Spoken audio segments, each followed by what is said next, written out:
Hi, Hi, my name is Jake Warfel. I'm your social worker for today. What's your name? I'm Helen. It's nice to meet you. Hi. Feel free to make yourself at home. There's a bottle of water there if you want it. Thank you. Yep. So, what brings you into my office today, Helen? Well, I'm a little uncomfortable by this whole situation, so. Well,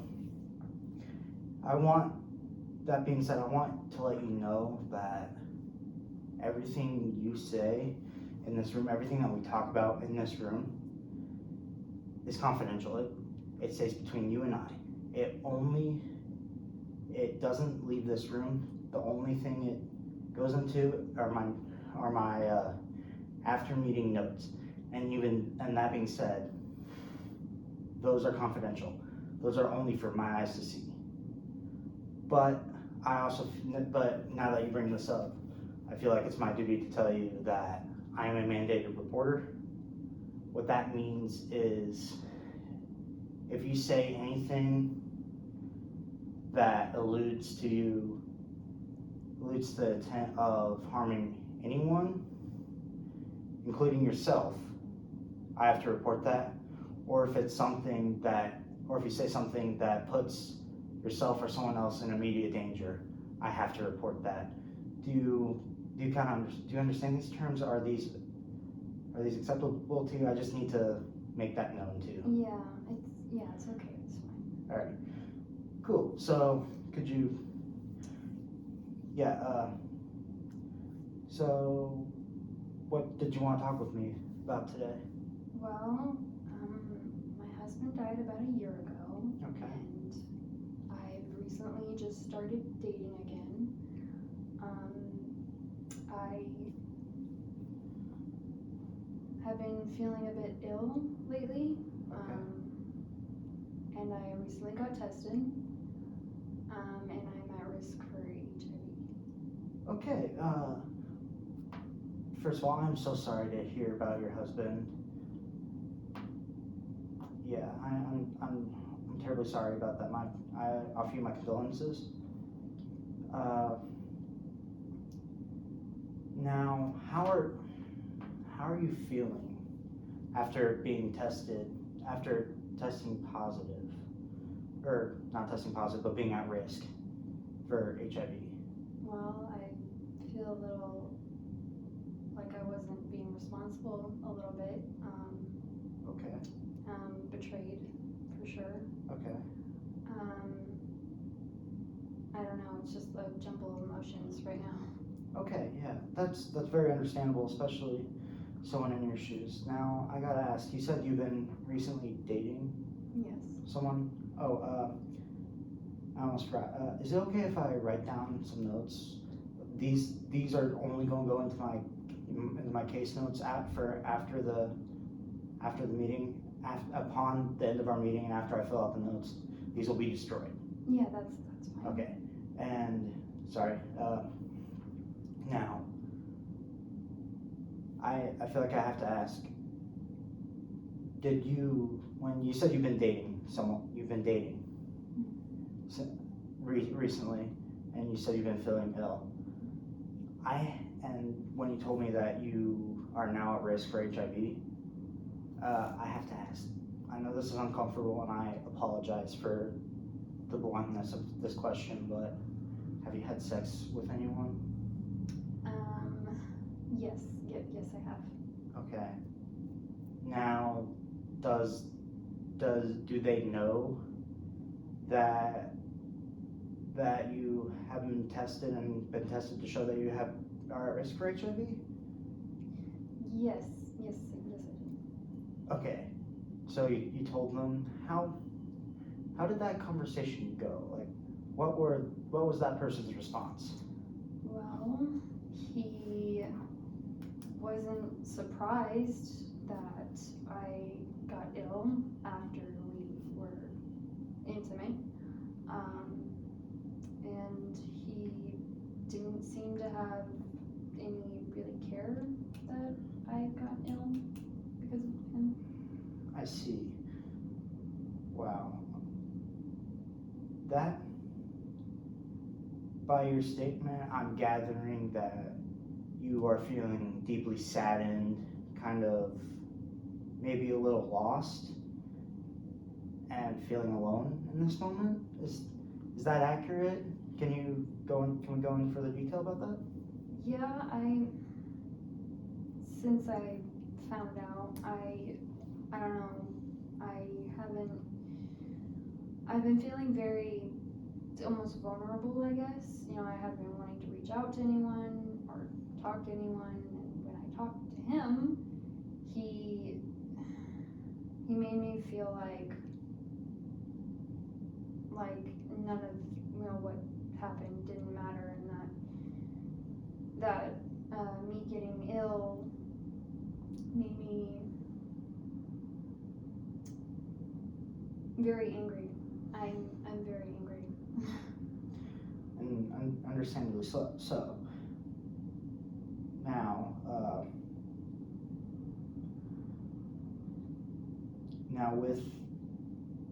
with that anger, how are you dealing with that?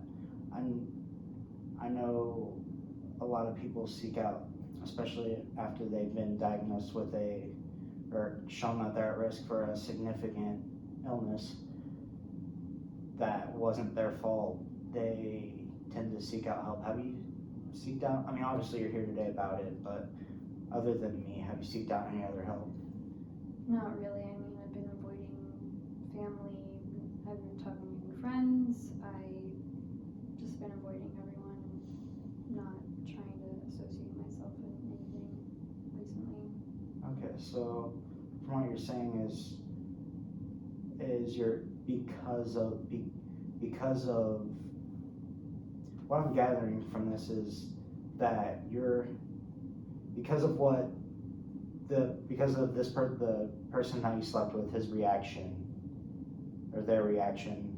I apologize for my insensitive use of pronoun, but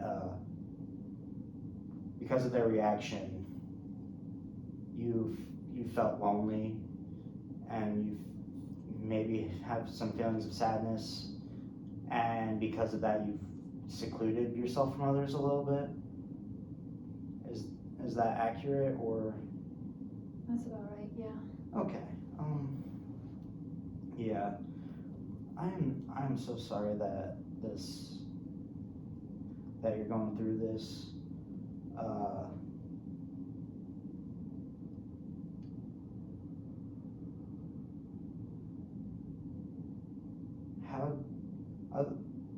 How is for you secluding yourself? How is it affecting you on a personal level? Were you before you started secluding yourself? How were you as a person? Were you more of a extrovert, wanting to go out, see the world, experience new things, or were you more of just like a moderate person, just with moderate levels of interaction and stuff? Well, I was definitely more outgoing before my husband died, for sure. And then there was a period of time I took a break from kind of just the whole world after he died. From there, I did start going out a little more with just family. I didn't see myself getting involved with anyone for the whole year after he died. I was definitely more involved with my family. Then I started reaching out to some friends after a while, and from there I think they pushed me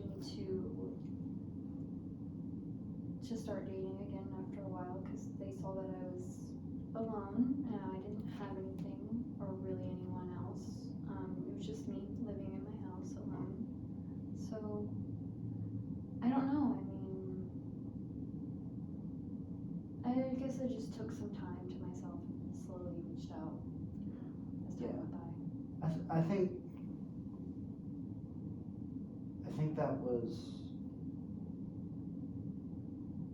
think that was think what I'm gathering here is that you took some time to yourself to kind of heal after your husband died, and then finally you were starting to come out of that and be more outgoing with people and trying to pick up the pieces, I guess you could call it, right? Is that correct, or am I missing anything here? No, that's about it. But now,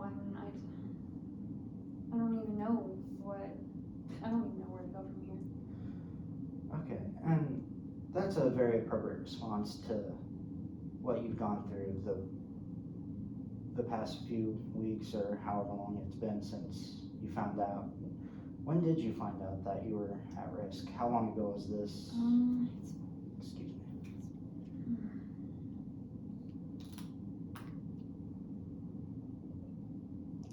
I think it's been almost 3 weeks now.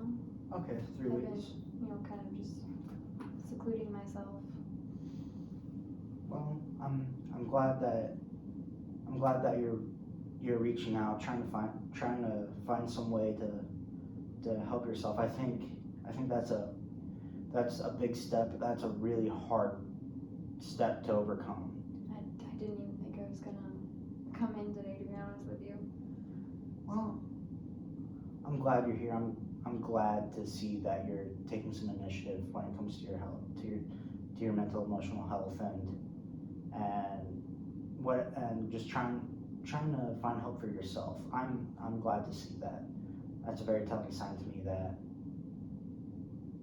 that you're there. I don't know, like that you're just wanting to get better. And what I mean by better is just like you're wanting to find sort of resources that can help you with your problems. I didn't mean to say that there was anything wrong with you, and I apologize for that statement. I apologize for that statement about getting better. That was a little insensitive to me, and I apologize. Well, no, you're right. It was a good idea for me to be here, even though I didn't think I was gonna be here. Yeah. So like, how do you feel you're doing, like, in this, like, how do you feel that you're doing in this moment? Like, right now, sitting in this room between you and me, how are you feeling right now? About the whole situation?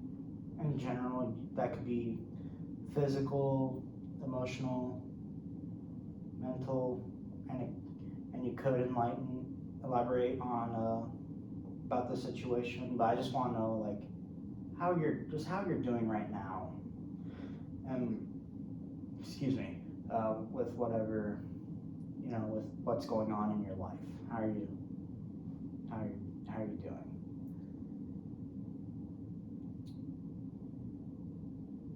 I kind of feel a little like I'm going through life emotionalist. I think that's why I'm kind of here, because my emotions haven't been, I've been angry and upset, but I haven't been sharing that with anyone.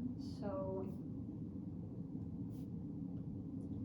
and being ill, I don't think I showed the right emotion when I found out that I was at risk. I did care, but at the same time, I didn't, I guess. I don't know, I'm just so mixed up, and I have no idea where I'm supposed to go from here. So what I'm gathering from that statement is that when you found out the news that you were at risk, you didn't necessarily know how to feel. You cared about it, but at the same time you were just kind of apathetic towards it. Is that a correct assumption, or? Yeah, that sounds about right. Okay. And do you, and is that just in response for all the trauma do you think that's just a response from all the trauma you've gone through in the last year and a half, 2 years with your husband dying and dealing with that grief Well, on top of this? I think I've done my best to deal with the grief of my husband, but you know, I just recently started dating, then this happened. I mean, how does someone go from not, well, one, being married to losing someone and then trying to date again and then being completely betrayed by the first time you put yourself out there? I mean, I don't even think I want to put myself back out there again. I mean, who would? Yeah. I can't say like I understand personally where you come from, but I definitely think that taking this step, reaching out, is a good way to help cope with what you've gone through and what you've experienced for the last good while.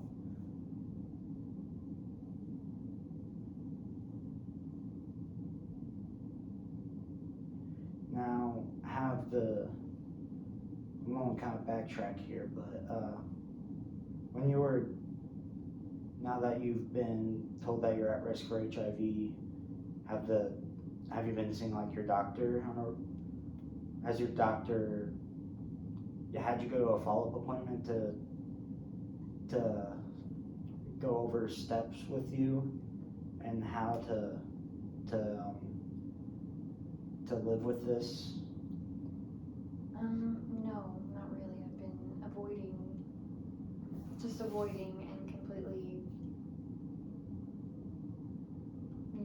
kind of ignoring the world, basically, I guess. I'm not sure if that's making any sense.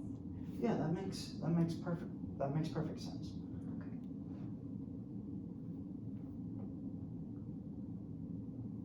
Now, would you maybe be interested if I put you in contact, if I referred you to a professional that can help guide you through living with living at risk of HIV?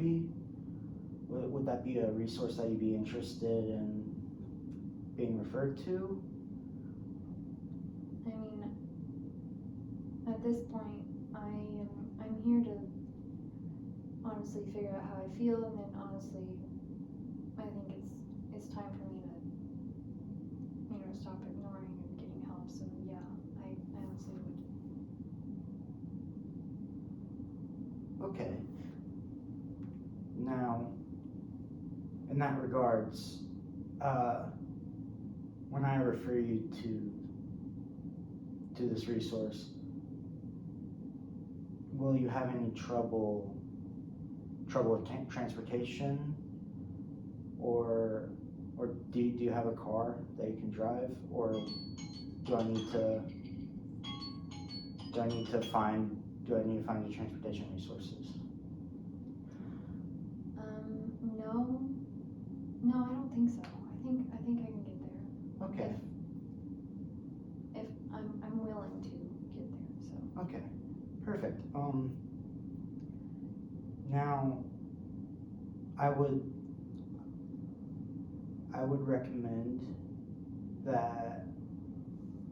strongly recommend that maybe you seek out counseling or therapy. I know that talking through this process with someone can really help. And I was wondering if that'd be something you're interested in, because I can refer you to a therapist. Yeah, I think I'm ready for the next step. Okay, perfect. Yeah, that's great.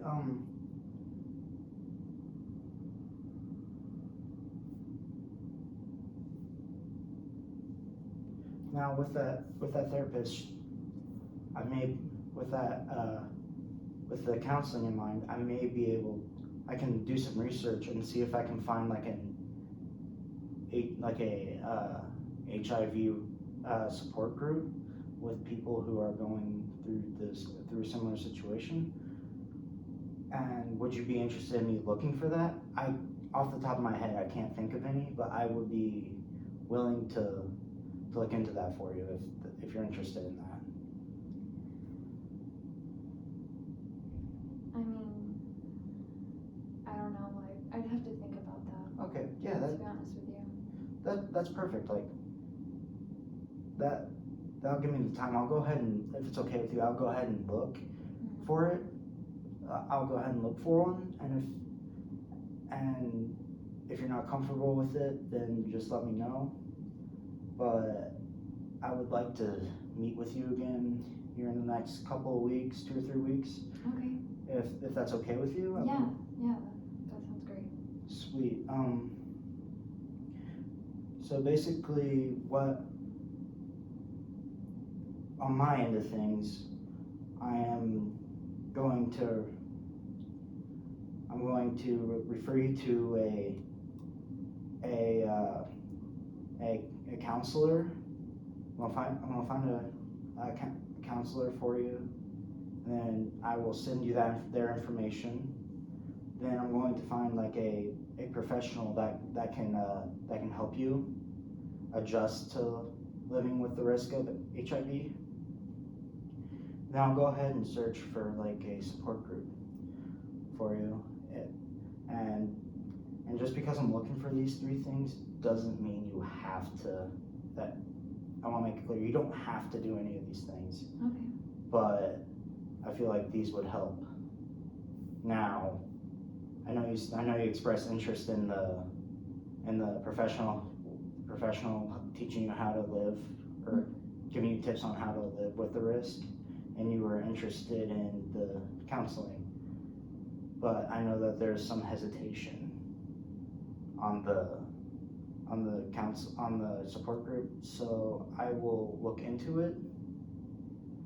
But on our next meeting, I will approach you about it, and if you say no, that list will be out of the picture, if that makes any sense. Okay, yeah, I understand. Now, do you have any like questions or comments for me? I mean, I don't think so. I'm happy I finally took the steps. So. Well, I'm very happy to see you here, and that you're interested in helping yourself. That speaks a lot about you as a person, because a lot of people are not willing to help them, are not ready to help themselves, and I think you're doing the right thing here. Thank you. So I will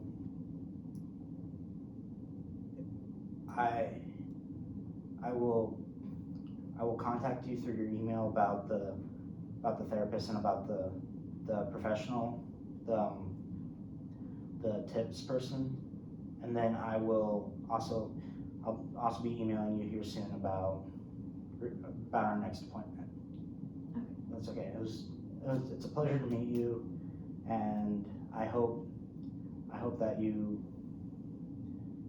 get to feeling better and get to feeling more of yourself again here soon. Thank you so much. Yep. Have a nice day. You too.